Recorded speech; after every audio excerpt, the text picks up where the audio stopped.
बहनें तीन तरह की होती हैं। बड़ी बहन सबकी सुनने वाली, दरमियानी बहन किसी की ना सुनने वाली और छोटी बहन सबको सुनाने वाली। রোজা খাইটা যদি মনে খায় না তো শুধু শুধু খাবার খবর দেখে মানুষ বত্তার এ রাইকে একটু করে রাইকে দাও। এই দেখেন কি কি বত্তা তা নাই খাইব না এই আর এটা দিয়ে আমার ঠান্ডা একটু মজা নিয়ে আব্বা তো আমার খিদা লাগছে ও আব্বা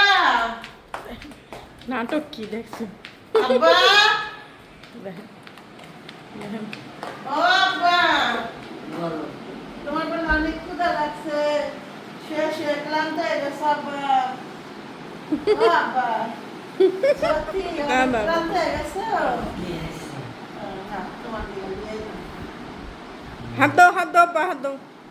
আরে আল্লাহ হাতও দিল না গোসল করেছে গোসল পুরুষ মানুষের নাকি খাবার পারফেক্ট দিতে বললে হেই বলে প্রিয় এটা কি সত্য নাকি বাবা হ্যাঁ আমি তো তোমার প্রথম মা হইল সন্তানের প্রথম ভালোবাসা না মা হইল সন্তানের প্রথম ভালোবাসা আমি তো তোমার খাবার দিলেও প্রিয় থাকবো না দিলেও প্রিয় থাকবো তার মানে তুমি এখনো পুরুষ হওনি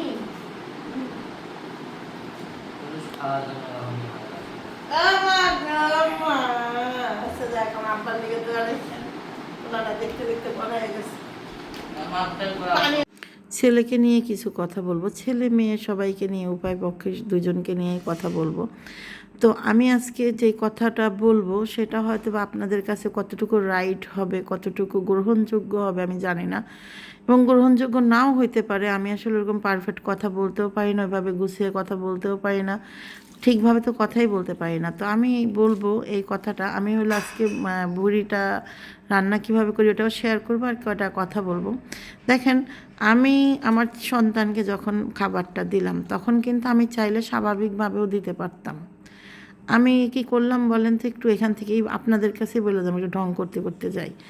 তো এই যে যেমন ঢং একটু আদর একটু এক্সট্রা ভালোবাসা এটা না সব সন্তানরাও চায় তেমনি যখন কালা মা বয়স্ক হয়ে যায় মারাও না এরকম একটু ঢং চায় একটু মার কাছে যায় বসা মার সাথে একটু ঢেলে ঢেলে কথা বলা মার অতীত বর্তমান নিয়ে কথা বলা এটা সন্তানরা কিন্তু করলে মাদের ভালো লাগে যেমন জিনিসটা যেমন আমি কিন্তু স্বাভাবিকভাবে যদি এই আব্বার দর খাবার নেই আমি আমার ছেলে মেয়েকে সবসময় আব্বা আম্মা বলেই কথা বলি এটা আমার একটা ক্যারেক্টার বলতে পারেন আর আমি কাউকে ডিসরেসপেক্ট করে কথা বলি না কেউ আজ পর্যন্ত বলতে পারবে না যে আমি কাউরে ডিসরেসপেক্ট করে কথা বলছি সামনাসামনি কেউ বলতে পারবে না কিন্তু এখন কমেন্টের মাধ্যমে অনেকে শুনি যে আমি নাকি আরে এইটা কইছি আরে ওইটা কইছি কি আমি আমার অহংকার আমার আসলে এখন কার সাথে কি হয়েছে আমার সাথে আমি তো নিজেও জানি না আমি আমার জানা মতে এরকম কোনো কারোর সাথে হয় নাই এখন মানুষ চলার পথে হইতেও পারে আল্লাহ ভালো জানে তো যে আল্লাহ রাত দিন করছে সে হয়তো আমার সম্বন্ধে ভালো জানে আমি আমার সম্বন্ধে জানি আমার বাবা মা জানে আমার আত্মীয় স্বজন ভাই ব্রাদার যে যেখানে আছে সবাই জানে আমার সম্বন্ধে কম বেশি ঠিক না তো আমি এটা বলতেছিলাম যে মা সন্তানের সম্পর্ক যদি একটু ভালো না হয় সেখানে না বাস করাটাও একটু কষ্টের হয়ে যায় দেখেন আমার মেয়েটা প্লেট ধুইতে চাইতেছে আমি বললাম ধুইও না না বলতেছে হ্যাঁ ধুবো আচ্ছা মা একটা ধো আমি কিন্তু আমার ছেলেকে মাঝে মাঝে শ্বশুর আব্বা বলে ডাকি মাঝে মাঝে আব্বা হুজুর বলি বেশিরভাগই আব্বা আব্বা করি আমার ননদও ফোন দিলে আব্বা করে ডাকে আমিও এরকম মানে আমি আমার ননদের বাচ্চাদের আব্বা কই মানে একটা হয় কি এগুলো বাচ্চা কাচ্চারা পছন্দ করে বাচ্চা কাচ্চাদের ভালোবাসলে বাচ্চা কাচ্চারা পছন্দ করে আর এই জিনিসটা না ওদের মনে থাকে আমার সাথে কে কিভাবে কথা বলছে আমার সাথে কে কী ব্যবহার করছে এই জিনিসগুলো মনে থাকে এই জিনিসগুলো মনে করে ভিত্তি করেই কিন্তু বড় হইলে একটা রেসপেক্ট চলে আসে যে আমার সাথে তো এই চাচি এরকমভাবে কথা বলছে কি আমাকে এই চাচি ডাইকে এই জিনিসটা খাওয়াইছে এগুলো একটা রেসপেক্ট কিন্তু এমনিই চলে আসে তো আমার সন্তানদের সাথে আমার এভাবে হাসি ঠাট্টা করে সময় কেটে যায় আমি আসলে কোনো কিছুর ভিতরে পড়তে চাই না আমি নিজেকে অনেকটা গুছিয়ে নিতে চাই তা বাকিটা হয়ে ওঠে না। এই যতদিন আমি হয়তো বা আপনাদের সাথে কানেক্টেড থাকবো, অতদিন মনে হয় আমার একটা না একটা পিছুটান থাইকেই যাবে। যেদিন আপনাদের সাথে আমি কথা বলা বন্ধ করে দিব, সেদিন হয়তো আমিও হারাই যাব, আপনারাও এত কথা বলতে পারবেন না। তো আপনারা অনেকে অনেক ধরনের কমেন্ট করছেন, উত্তর দেন। ইনশাল্লাহ দেখি সামনে যদি দিতে পারি অবশ্যই দিব, আর না পারলে নাই, মাফ করে দিবেন। বিয়ে শাদী করে নাই জীবনে, শুনেন, মানুষ বলে যে বিয়ে শাদী করা, যারা কষ্টে আছে তারা বলে, আবার যারা সুখে আছে তারা বলে যে সংসার জীবনই তো বড় সুন্দর জীবন, সবচেয়ে সংসার ধর্মই হলো বড় ধর্ম, যদি এটাকে সুন্দরভাবে পরিচালনা করা যায়। এটা সত্য কথা, আমার থেকেও মনে হয় সেটাই। আজকে যদি সংসার না থাকতো আজকে হয়তো আমি এত কিছু নিয়ে চিন্তা ভাবনা করতাম না। আজকে ভালো আছে মন্দ আছে, একটা সংসারে অনেক ধরনের ঝামেলা থাকে, কিন্তু তার মধ্যেও কিন্তু সুখ আছে, শান্তি আছে। সেটা হলো কি জানেন, ব্যস্ত হয় সংসার জীবনটা হলো অনেক সুন্দর যদি এটাকে ভালোভাবে পরিচালনা করে হয়, জীবনটাকে গড়ানো যায়। সেটা সন্তানদের ভালোভাবে মানুষ করতে পারলে, স্বামীকে নিজের মতো করে গড়তে পারলে, শ্বশুর শাশুড়িকে নিজের মতো করে ভালোবাসা নিজের আপন করতে পারলে, সব কিছুরই পরিশ্রম আছে। ছেলেদের এক পরিশ্রম, মেয়েদের আরেক পরিশ্রম। মেয়েদের পরিশ্রমগুলো একটু কম দেখা যায়, ছেলেদের পরিশ্রমগুলো একটু বেশি দেখা যায়, কারণ ওরা মাঠে ঘাটে যায়, কাজ করে, অফিস আদালতে যায়, কাজ করে। যাই হোক, আমার এই কথা এই জন্য বললাম, ব্লু দাদির কথা বলে ফেললাম। দাদির সংসার হয় না, কিন্তু দাদি কিন্তু ডাবল এম এ পাস, তারপর বিএড পাস, সে বুয়েটের এক সময় টিচার ছিল, মানে না সরি ড্যাফোডিল এক সময় টিচার ছিল ইংলিশ, তার অনেক দক্ষতা ছিল, সে দেখতে এত সুন্দর ছিল, মানে কি বলবো। তো সবকিছু মিলে তার জীবনে কিন্তু সে ইচ্ছা করে সংসার করে নাই। কেন করে নাই সেটা সে এখন আফসোস করে, যে ভাবছি দূর লেখাপড়া করছি, চাকরি করবো, বিয়ে শাদী করে কি হইব, কিন্তু এখন সে আফসোস করে। এখন তারে দেখার মতো ছেলে যদি ঘরের মধ্যে পইরাও থাকে, একটু জিজ্ঞেস করার মতো কেউ নাই, এই যে আমরা ছাড়া, বুঝছেন, মানে দূরের রিলেটিভ ছাড়া, আমার দাদা শ্বশুরের বোন, বুঝছেন, আমরা ছাড়া তাকে এই মুহূর্তে মানে এরকম দেখার কেউ নেই, তার এখন কেউ নেই, মা নাই, ভাই নেই, বোন নাই, কেউ নেই, সব মারা গেছে। এখন আছে শুধু ওই যে ভাইয়ের ছেলেপেলেরা, ভাইয়ের ছেলেপেলের বউরা, যেমন আমরা ছেলেপেলের নাতি বউরা। তো এই আমরা একটু দেখাশোনা করি, দেখা যেতে একটু ভালো মন্দ রান্না করলে মনে হয় যে না এটা দাদুর একটু দিয়ে আসি, তাছাড়া আর তো কিছু করতে পারি না। এখন আমি বলছি যে দাদি তুমি আমার কাছে এসে থাকো, একদিন মাছ দিয়ে দিলাম। তো সে এখন খুব অসুস্থ, তার জন্য দোয়ার এইখানে আল্লাহ তাআলা তার জন্য কষ্ট না দেয়। অসহায় মানুষ তো, দুনিয়ার বুকে অসহায় যদি দেখে, এরা হলো অসহায়। সব থাকতেও, টাকা পয়সা ধন সম্পত্তি থাকতেও কিন্তু কিছু নাই। তার কিন্তু টাকা পয়সা আছে, বুঝলি, তাই ফ্যামিলির মেয়ে, টাকা পয়সা ধন সম্পত্তি তো অবশ্যই আছে। একবার বৃদ্ধ আশ্রমে যাওয়ার জন্য করছিল, কি কয়টারে, তো আমরা বলছি না, আমরা যতদিন আছি অতদিন থাকেন, যতদিন দেখা যাচ্ছে আমার চাচা শ্বশুর আছে, আমরা আছি, যে ব্যাংকে ওই টাকা জায়গা যখন বেচছে 18 লাখ টাকা জমা দিয়ে ওই বৃদ্ধ আশ্রমে যাইতে চাইছিল, সে যাইতে হলো সেবা পাওয়ার জন্য। তো আমরা বলছি না, দেন না, আমাদের কাছেই থাকেন। এখন আছে, কিন্তু হঠাৎ অসুস্থ হয়ে গেছে, বয়সও হয়ে গেছে। ওই কয়েকদিন আগে আমি ডাক্তার কাছে নিয়ে গেছিলাম, ইস্যুতে গেলাম একদিন, তোরা ছিলি না, গেলাম, তো তার হাত পা ফুলে, এই বংশের আবার কি জানেন, কিডনির রোগটা, কিডনির যে প্রবলেমটা, এটা একটু বেশি এই ফ্যামিলির মানুষের। তো আমাদের যতটুকু সন্দেহ হচ্ছে যে এমন কিছুই হয়েছে, দাদির পাপু ফুইলা গেছে, মুখ চুখ ফুইলা গেছে, তো টিপ টিপ টিপ টিপ করে হাঁটে। যাই হোক, আমার দাদির জন্য দোয়া রাখছেন, আল্লাহ তাআলা তাকে সুস্থ করুক, আর সুস্থ সবলেই দুনিয়া থেকে নেই। তারা তো কষ্ট করলে তার, আর তার জন্য এতটা পরিশ্রম কে করবে, এই চিন্তা করি। কোন টাকা পয়সা আছে, একটা নাস্তায় করতে হবে, এখন আমি মাছটাকে কীভাবে করতে চাই বললাম না, আমি মাছটাকে ভুনা করবো, ঠিক আছে, কিন্তু আগে তাকে ভুনার মধ্যে ভাজবো। আর দাদিরা বলছি জানেন, যদি আমি ইলিশ মাছ রান্ধি না, আমার বলে সব তরকারি আর ভালো লাগে, মানে হয়েছে কি একটু আগে এটা নিয়ে আমরা আলোচনা করতেছিলাম আর আসলে এলাকা ভিত্তিটা দুশ্মন হয়ে গেছে যে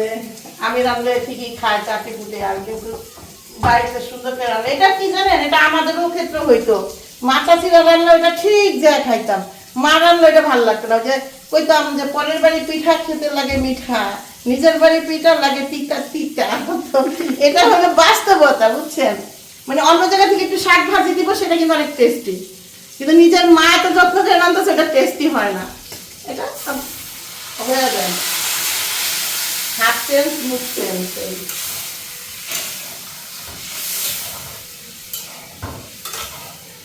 এই রান্না আর কোনো কিছু রান্না নাই আমি দুটো ভাত রান্না করবো আমার গোসল টাইম হয়ে গেছে গোসল করতে চলে যাবো বলা আমি আপনাদের সাথে একটা বিরাট বড় একটা ঘটনা শেয়ার করতেছি ওই যে দেখতেছেন আমার বইনে দেখাইতেছে আপনাদেরকে এই দেখেন রাত্রে সে কালা বোনা করছিল দুধের আর এমনভাবে এই কালা বোনাটা করছে মানে এটারে মনে করেন পাড়া দিয়ে খুলতে হবে তাছাড়া কোনো উপায় নাই এখন কন আহা এই কালা বোনার রেসিপিটা আপনি কেমনে করছেন এটা একটু কন শুনি হ্যাঁ হ্যাঁ এই রেসিপিটা একটু শেয়ার করেন ওই মানে দুধ চুলার উপর দিয়া ভাত খাইছি খায়া দেয় হাই রে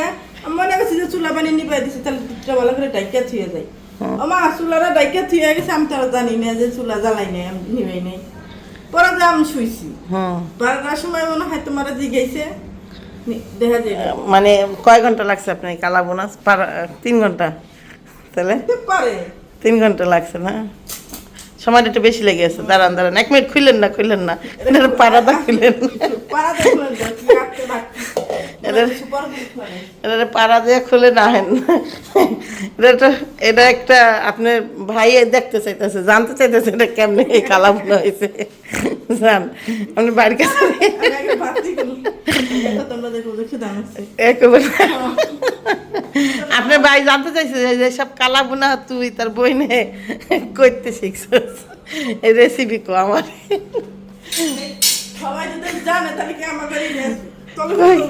তুমি কি দুধ দিছো চুলায় আমি কি না আমি আরে কইছি দুধটা জ্বালায় রাখ আমি ভোর রাতে খামো না হ্যাঁ আজকে তো রোজা আমি রাখতে পারিনি জানেন কি বুঝলাম না কি খেয়ে ঘুমাইছিলাম যে আমার অ্যালার্ম বাজছে আমি বলতে পারি না বুঝেন কি কোন কোন জায়গায় আছি আমি 5টা হয়েছে আর একটা রোজা আর একবার আর 2টা রাখবো পরে আগে মানে আমি চাইছিলাম কি এই 6টা আমি একসাথে রাখবো বুঝছিস নাই মনের আশা পূর্ণ হইলো না আল্লাহ তাআলা সব কিছু শখ পূরণ করে কিন্তু আস্তে ধীরে সব আশা পূরণ করেন আস্তে ধীরে আমি চাইছিলাম একসাথে রাখবো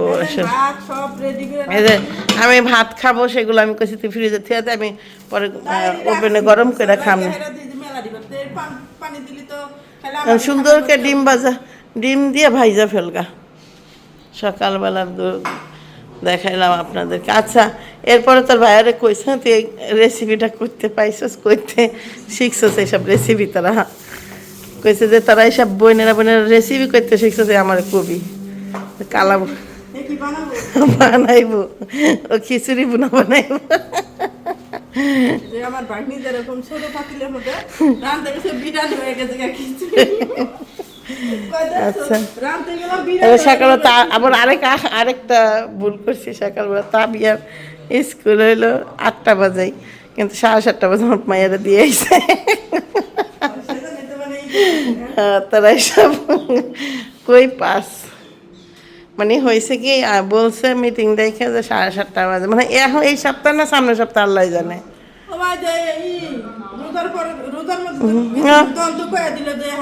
সাড়ে 7টা কালকেও তো বলে কইছে তো মানুষ মনে আসে না এখন বেটারা কি করবো 7:30 8টাই বানা লাইছে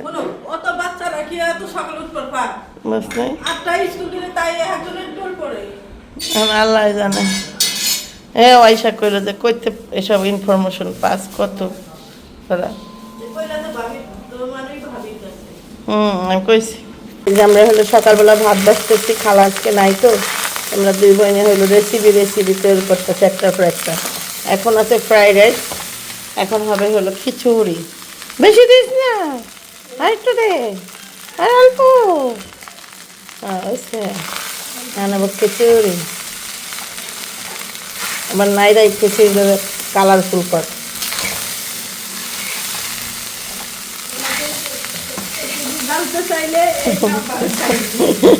যদি এসব রেসিপি জানতে চান তাহলে ঘরে ভাত থাকলে হয়ে যাবে, বাসি ভাত থাকলে হয়ে যাবে। কষ্ট করে ঠিক ডিম, তেল, নুন সকালবেলা কাইটটা ভাজতে হবে। ফ্রাইড রাইসের থেকে এখন হয়ে গেল খিচুড়ি। সকাল সকাল কয়টা বাদাম ভাজতেছি, যেহেতু রোজা নাই ভাবলাম যে আজকের দিনটা একটু আলাদা, একটু মজা নেই, তারপরে কালকের থেকে আবার থাকবো রোজা। যেহেতু সত্যি কথা বলতে কি জানেন, কি মানে কি অ্যালার্ম বাজলো যে আমি উঠতেই পারলাম না, এটা আমার হাস্যকর মনে হইতেছে। কি ঘুমটা দিচ্ছে আল্লাহ, আমার লাগছে। আচ্ছা, এবারে বাদামটা আস্তে আস্তে ভাজা হোক। সে আবার মুভি দেখতেছে, একটু বাদাম ভেজা নিয়ে গেলে হেবি খুশি হবে। না হইতে পারে, আপনারা দেখবেন যে জিনিসে স্বামীকে খুশি করানোর চেষ্টা করা হয় এটা উল্টা আরো দুঃখী হয়ে যায়। কমতি দাঁড়া হোক, একটু মশলা হোক, হয় না 300 দিন কা 1000 টাকার বাদাম কিনছি, দেখেন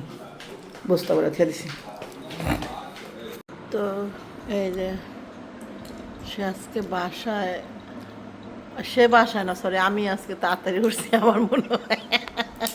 আমি ঘুম থেকে উঠে এলো আপনার ফজরের নামাজ পড়ে ঘুমাই, উঠতে উঠতে কয়টা বাজে গো, তো 9টা বাজে জায়গা। আমি লাস্ট অনেক রাত্রে ঘুমাই, ওই যে সকালবেলা উঠি যায় এই জন্য। আচ্ছা, এবার কাল আজকে আবার সকালবেলা উঠে আর ঘুমাই নাই। এবার কালা আমার মনে হয় আমি অনেক বেলা ওদের উঠছি, আর আমি কী থেকে কী করবো বুঝতেছি না। আমার এও ঘরে আছে, প্রথমে 1 কাপ চা বানাই দিলাম, তারপর একটু ফ্রাইড রাইস রান্না করে দিলাম, তারে বড় তাকে বাদাম ভাইজা দিলাম। এতে সে কিন্তু খুশি হইতে পারে নাই, অনেক খুশি হয়েছে। যদি সকালবেলা ওইটা 1 চরণ জর্গা করতাম তাহলে বেশি খুশি হইত। করছি, আচ্ছা সেটা বুঝলে গেছিলাম। ভালো না, হ্যাঁ হ্যাঁ, কিন্তু ভালো লাগছে না।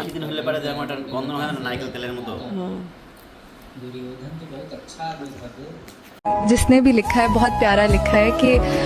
आंखों का पानी और दिल की कहानी माँ के सिवा कोई नहीं समझ सकता।